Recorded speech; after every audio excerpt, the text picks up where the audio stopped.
हरिओम, जय श्री कृष्ण, ओम गणेश। कर्मकांडमय आनंद पाठक में मैं आप सभी का स्वागत करता हूँ। मान लीजिए आप मेरे घर आए हो या मैं आपके घर आया हूँ सपरिवार, मान लीजिए 5 या 10 लोगों को लेकर, और आपने खाने की थाली, भोजन की थाली या नाश्ता या जैसे चाय कॉफ़ी का एक गिलास या एक प्लेट रखी है। अब वहाँ पर बैठे हुए 10 लोग हैं, मैं हूँ या मेरा परिवार, या आप ही मेरे घर आए हो तो आप लोग हैं, और मैंने आपके सामने एक थाली रख दी भोजन की है। 10 लोग, मैंने थाली रख दी। या मान लीजिए आप अकेले भी है और मेरे अपने सामने भोजन हो, नाश्ता हो, चाय हो, कॉफ़ी हो या फलों का रस हो और रख दिया। लेकिन जब तक मैं कहता नहीं हूँ कि आप ये भोजन करिए या आप चाय पीजिए, आप ये कॉफ़ी पीजिए या फिर फलों का रस पीजिए, या हम 10 लोग बैठे हुए हैं और उनमें से आप नहीं कहोगे कि ये थाली आचार्य जी आपकी है और बाकी आ रही है, मतलब रखी है, सिर्फ आपको कहना है कि वो थाली है किसकी।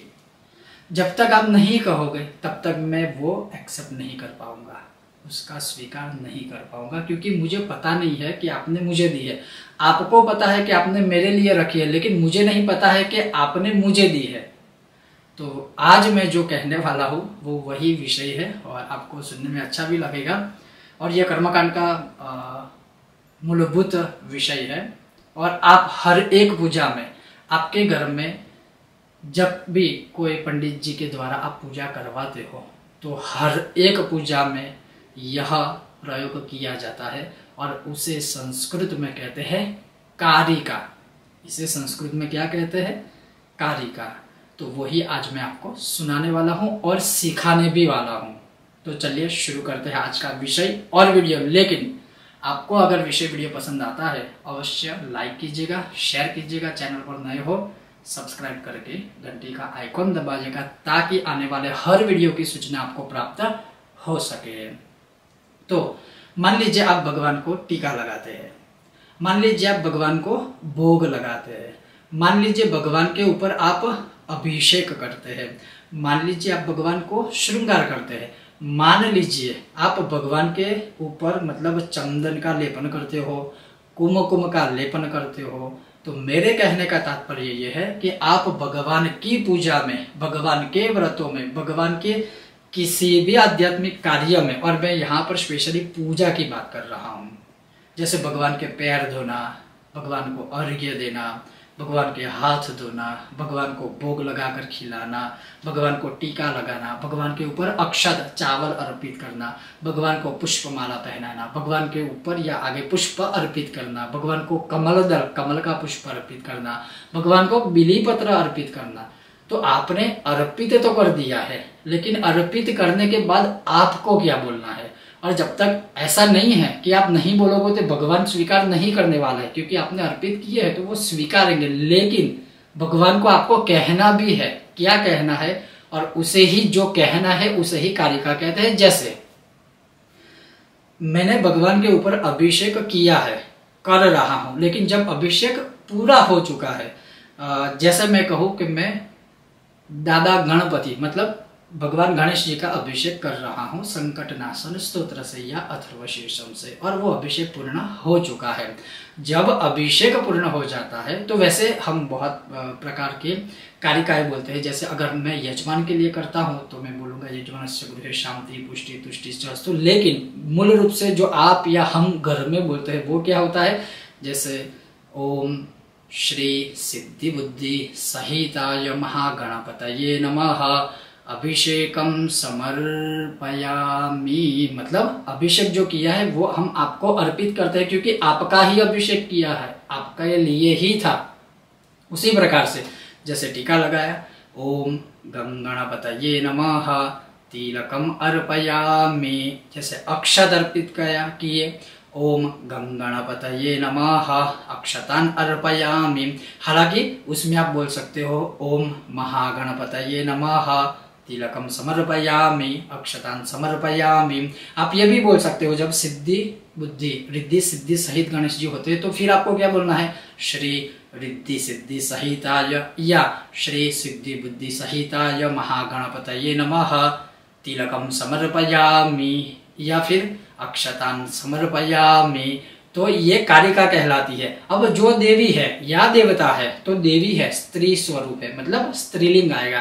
गणपति है पुरुष स्वरूप है, वहां पर पुल्लिंग होगा।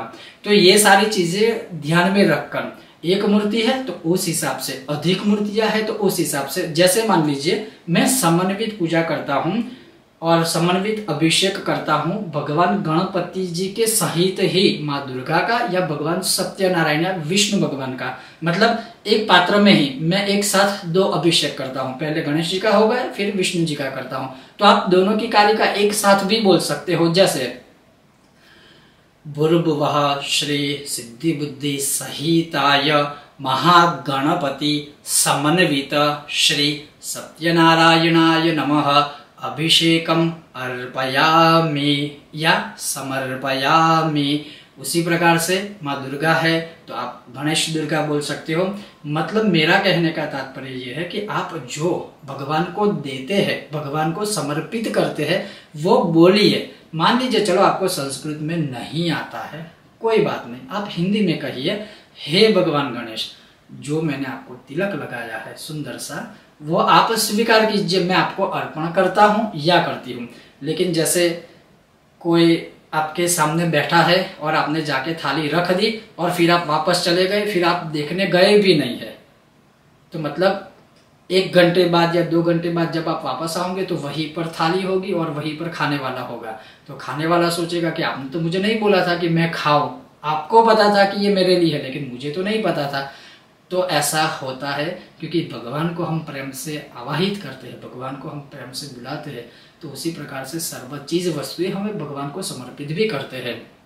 और यहाँ पर कुछ लोग ये भी सोचेंगे कि भगवान को तो भाव चाहिए, अगर भाव ही चाहिए तो आपको कुछ भी करने की आवश्यकता नहीं है। आप स्वयं भी ऐसा ही कीजिए, जब खाने बैठते हो तो थाली रखिए और भाव कर लीजिए कि हमारा पेट भर गया।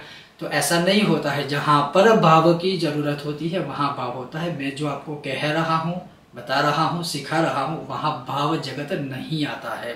तो कहने का तात्पर्य है कि आप टीका लगाते हो, अक्षत अर्पण करते हो, पुष्पमाला करते हो, पुष्पमाला अर्पित करते हो, पहनाते हो, भगवान को नित्य भोग लगाते हो। जब भोग लगाते हो तब क्या बोलना है, नैवेद्यम निवेदयामि, जैसे उसकी पूरी विधि है। जैसे जो पंचमुद्राय है, प्राणाय नमः, अपानाय नमः, व्यानाय नमः, समानाय नमः, तो वो एक थोड़ा लंबा टॉपिक है, मैं स्पेशल वीडियो बनाऊंगा, आप चिंता मत कीजिएगा। जो प्रतिदिन भोग लगाते हैं भगवान को, उनके लिए मैं स्पेशल बनाऊंगा।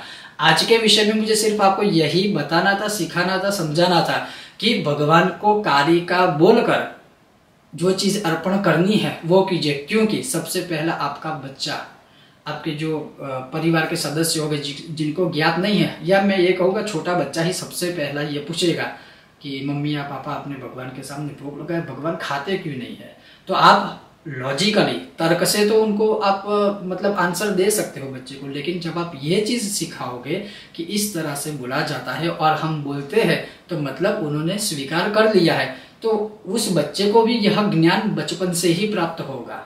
तो ये बहुत आवश्यक वस्तु है, आवश्यक विषय है, छोटा है लेकिन महत्वपूर्ण है। और ये चीज आप अब नोट कीजिएगा, आपके घर में जब भी कोई भी पंडित जी के द्वारा पूजा करवाते हो तो अवश्य यह कारिका वो बोलेंगे बोलेंगे बोलेंगे, वह कारिका बोले बिना दूसरे स्टेप पे आगे जा ही नहीं सकते हैं। जैसे आपने भगवान के पैरों के ऊपर गंगा जल या शुद्ध जल या पवित्र जल अर्पित किया, तो आप क्या बोलेंगे, ओम श्री सिद्धि बुद्धि सहिताय महागणपतये नमः चरणयोः पाद्यम समर्पयामि। अर्थात हे सिद्धि बुद्धि सहित गणपति, आपके चरण के ऊपर पाद्यम मतलब उसका जो जल है, पाद्य जल है, वो मैं समर्पित करता हूँ या करती हूँ, या उसी जल से मैं आपके चरण, आपके पाद्य मैं धोता हूँ या धोती हूँ। तो ये पूरी एक श्रृंखला है, 16 उपचार पूजा, त्रिशोपचार पूजा, पंचोपचार पूजा।